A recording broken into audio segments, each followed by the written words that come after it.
Hello guys, welcome back to another video. Vehicle వచ్చేసి Honda amaze petrol. మనం ఈ వెహికల్కి అయితే బెల్ట్ అండ్ టెన్షనర్ బేరింగ్ అనేది చేంజ్ చేస్తున్నాం.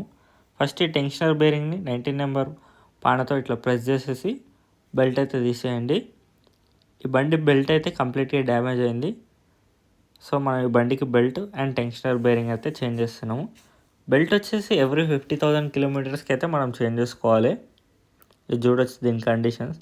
చేంజ్ చేయక మొత్తం క్రాక్స్ అయితే వచ్చేసింది బెల్ట్. ఇలా ఉంటే మనకు రన్నింగ్లో తెగిపోయే చాయిసెస్ ఉంది. సో ఇది టెన్షనర్ బేరింగ్ కూడా చూడొచ్చు, మనకైతే సౌండ్ వస్తుంది.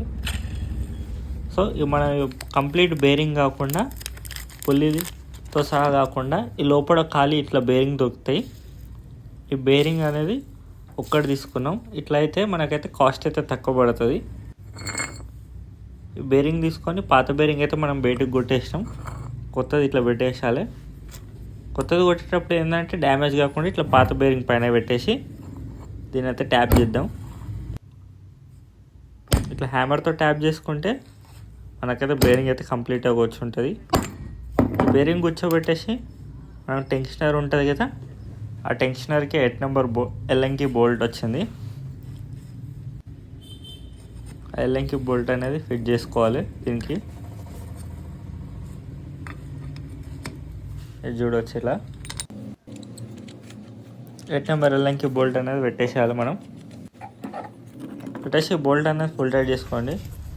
ఇలా బెల్ట్ తీసినప్పుడు అన్ని బేరింగ్స్ అనేవి ఒకసారి చెక్ చేసుకోండి, ఉన్నాయో లేవా, మంచిగా ఉన్నాయో లేవా అనేవి. అట్లనే మనం టెన్షనర్ బేరింగ్ అయితే ఫిట్ చేసుకుందాం. దీనికి 12 నెంబర్ బోల్స్ వస్తాయి, కింద ఒకటి పైన ఒకటేసి